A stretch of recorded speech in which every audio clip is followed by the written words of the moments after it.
Namaskar. Welcome to another episode of Editorial. The Bharatiya Janata Party presented the 130th Constitutional Amendment Bill in the Parliament yesterday. Now, this bill talks about throwing out a Prime Minister stroke ministers, union ministers, state ministers and chief ministers if they go to prison for 30 days. I want to tell you two things. To my opinion, the Bharatiya Janata Party is not serious about this bill. This bill has been presented to divert attention. Point number one. Point number two. If by any chance, which I see none, but by any chance, if this bill is implemented, this will be the end of democracy as we know it. Let's get right into the show. So, a very, very interesting topic today. Very interesting topic. The government, that is the Bharatiya Janata Party government, has presented the 130th Constitutional Amendment Bill 2025. Now, before we get into the Constitutional Amendment Bill, let us get one thing clear. Let us understand the difference between a Constitutional Amendment Bill and a regular statutory bill. Let us first understand the difference. You see, this is the 130th Constitutional Amendment Bill. Now, that is not as simple as getting a simple bill passed. Here, this bill to convert into an act needs 2/3 majority in the parliament, which means 2/3 majority in Lok Sabha, 2/3 majority in Rajya Sabha. Now, let us also, while we are on the topic, let us also understand a statutory bill. A statutory bill is your regular bill that is presented in front of the parliament, and it requires 51% of people to vote for you, not 2/3 and all. 51% members of the Lok Sabha, 51% members of the Rajya Sabha votes for the bill converts into act. So this is the difference between a constitutional bill and a regular bill. Chalo, that's clear. Now, let me get to the first point that I wanted to make.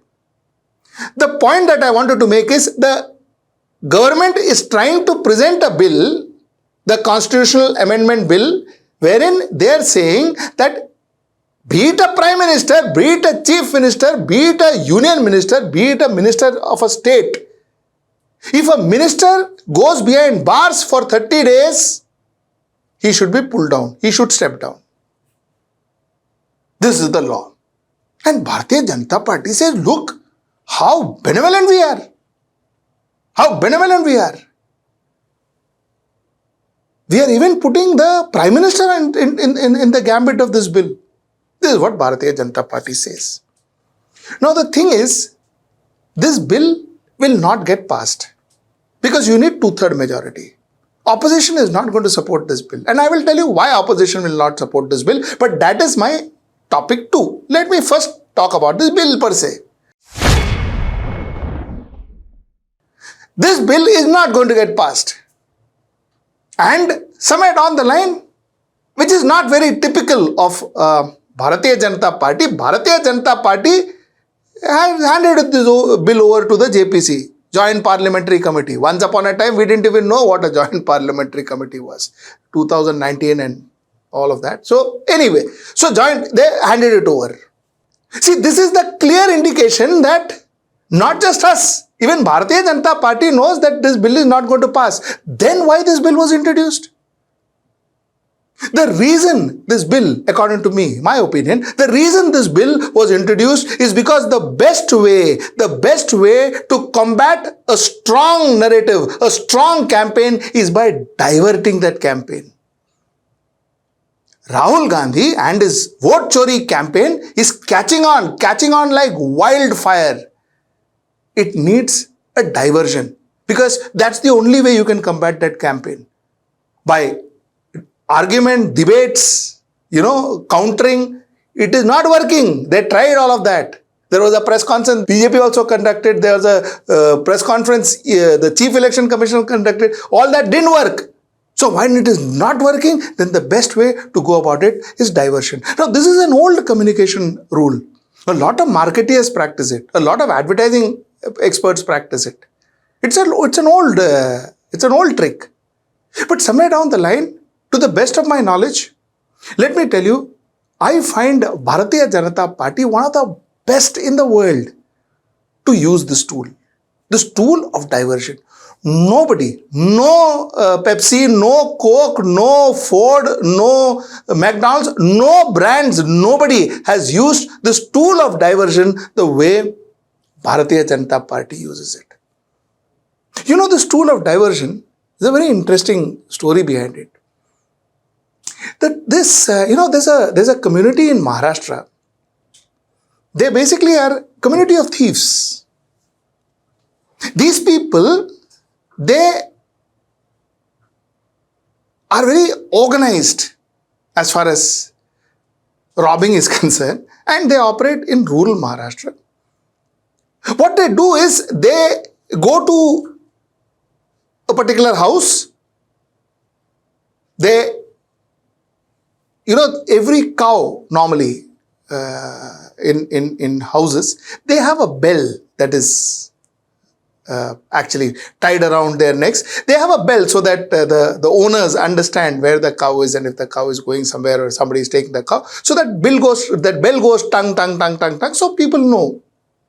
So what these people do is, there are two guys who come to rob the cow. One person, he unties that bell and runs to west. So the bell goes tung, tung, tung, tung, tung, tung, tung, and goes west. People get up and they start running towards the west. And in the meanwhile, the second person takes the cow and goes east. So the bell goes west and the people run behind the bell and the cow goes east. This is what diversion is. This is a brilliant example of diversion. This is exactly how communication also works. You divert the attention. Now, we believe that this is a typical Bharatiya Janata Party diversion technique. Diversion from the main issue, that is irregularities in voting, as Rahul Gandhi puts it, to this particular issue, where they have brought about this bill, which will now be discussed. So that's point number one. And that's precisely why this bill has been introduced. Let us talk about this bill. You see, Bharatiya Janata Party says that, this bill, how benevolent of us, how honest of us. We are the first party to even put the Prime Minister in the gamut of this bill. So the Prime Minister will have to step down if he is arrested more than 30 days. This bill is not as simple as we see it. Let us understand why this bill is not as simple as we see it. Before that, as always, let us give some few statistical data. You see, 95% of ED cases since BJP came into power in 2014 were against the opposition. Let me ask you a simple question. What happens if ED puts a person behind bars? See, for ED, it is the easiest. ED as a body has the maximum amount of powers to ensure that they can pick up a person and put them behind bars. Absolutely no questions asked. Absolutely no questions asked. Just to substantiate my point with an article like I normally do, let me take you through an article from Indian Express. This article enumerates that in the past 11 years, there has been at least 13 instances where a sitting minister has been detained. Most of them by Enforcement Directorate and CBI. Notably, 10 have been under the Contentious Prevention of Money Laundering Act, that is PMLA Act, ED, where there are stringent conditions for bail. Most of these sitting ministers ended up spending much more than 30 days in the jail, and some continue to be behind bars. A majority of them were arrested in Delhi and when ruled by the Aam Aadmi Party and in TMC ruled West Bengal. None of the serving ministers held in the past 11 years ever belonged to BJP or its allies. While there were allegations against Ajit Pawar, well, we know all of that. So, there's no point of regurgitating it. So if there are allegations, you run to BJP and those allegations goes away. Now the interesting part. A chief minister like Arvind Kejriwal was picked up, put behind bars. Hemant Soren picked up, put behind bars. What happens? The moment he resigns, his entire cabinet has to resign. And then, of course, the assembly has to re-elect their leader. Now, what happens when a powerful leader resigns and then the cabinet is dissolved in a particular state? The chances are it is the best time for horse trading. The chances are it is the best time to destabilize a political party. It is the best time to threaten that chief minister and those members of his political party, saying that, listen, you either come to our side or you face the consequences. So, somewhere down the line, for a body like ED, I'm repeating myself, to put a chief minister behind bars is not much of an effort. When ED puts chief minister behind bar, then putting the chief minister behind bar without bail for 30 days is not much of an effort. And once the chief minister is going behind bars, for the powerful political party to ensure that the chief minister's party is completely rolled to the ground, the chief minister party pulled down, threatened, intimidated, it is easy. So exactly what is this story actually telling us? An arrest can happen like this, putting a person behind 30 days like this, and finally it can be used for a political advantage. This is no moral advantage, or this is no cleaning up the system, or this is no making India great again and all that. It is a simple method of ensuring that any opposition can be crushed in minutes. You created an ED already. Now you are creating the grand finale of ensuring that ED puts him behind bars. He is pulled down from the seat, his party is decimated, and then that's end of story. You will end up having double engine sarkar everywhere. Because a single engine sarkar will not last. While Bharatiya Janata Party says that, listen, you know what? Yeah, PM also we have got him in the gambit, no? So, we are good people. PM also we got him. You tell me, can you even imagine a situation? Forget about the PM of this country. Have you heard of one Bharatiya Janata Party minister being arrested? One, from 2014 till 2025. Now, let me also tell you one more interesting fact, which is again from the Indian Express, is one sitting BJP minister convicted since 2014 is Rakesh Sachan, who was held guilty in August 2022 by a sessions court in Kanpur when he was Uttar Pradesh MSME minister for possession of illegal arms under the Arms Act. With a punishment awarded to him a year, he has not been arrested. He is on bail. He continues to be an MSME minister. What happens in this case? What happens in this case? He was given a punishment, but he was never arrested. He got a bail and he continues to be in bail, and possibly he'll get bail forever, and he's still a minister. Look at the stark difference. Arvind Kejriwal went behind bars just on the eve of the election, and a BJP minister who was convicted in 2014, convicted since 2014, is still an MSME minister in Uttar Pradesh. Arey, you don't have a minister of state from Bharatiya Janata Party who is arrested, and you are telling me that the PM will get arrested? Is there even a possibility of that? Can you think of a possibility of that?